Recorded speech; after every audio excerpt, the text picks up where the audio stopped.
zo gurina in ka bar ni a nan gurin ban saba. Ladidin baba ki daina kuka tafiya ba mutuwa ba.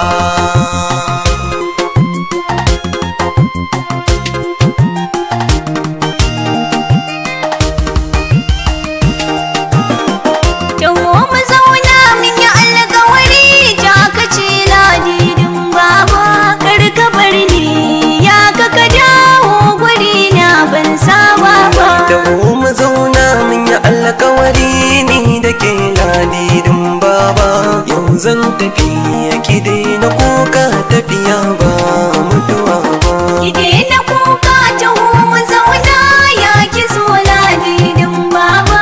Rabuwar masoya tana da zafi gashi ki baki saba ma. Tafiyar da za ka yi sai na ji zuciya ta yi kwace din baba. Ka sani ina ƙaunar ka in ka bar ni zan kaɗai ce din baba. Wani so a ce yau ka bar ni zan yi ta kai ce din baba. Tafiya da nisa ka tafi ka bar ni raina bai so ba. Ki daina kuka taho mu zauna ya ki zo ladidin baba. Rabuwar masoya tana da zafi gashi ki baki saba ba. Komai na yi zafi ki dangana shi ki bar wa sarki Allah. Haƙuri ki ɗauka ki yi koyin hali na manzan Allah. Rabuwa da zafi na sani sai ki daina kwalla.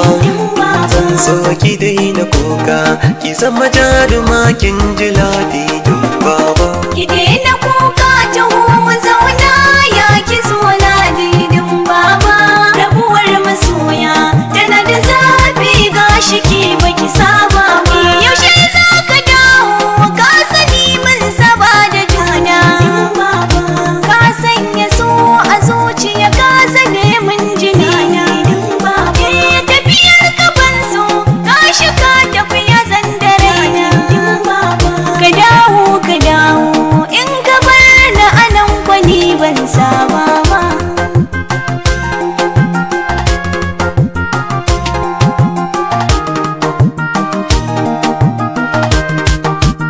Ladidin baba, ladidin baba, ladidin baba.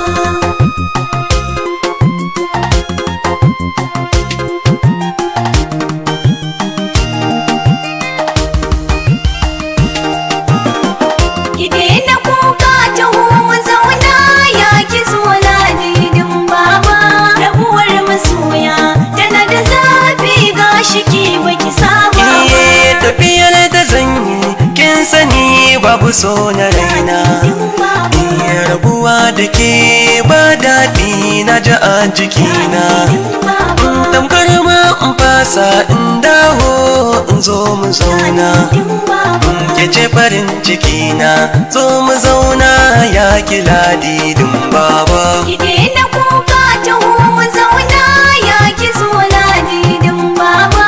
Rabuwar masoya tana da zafi gashi ki baki saba ba. Sabo yayi sabo gashi yau za mu rabewa. Ka riƙen amana na baka kai adanawa. Karkaya da ni komai wuya kai yo rikewa. Alƙawari da juna mun ka kulla ni da kai kai yo duba. Ki daina kuka taho mu zauna ya ki zo ladidin baba. Rabuwar masoya tana da zafi gashi ki baki saba ba. Da mu zauna mun yi alkawari ni da ke ladidin baba. Yau zan tafi yake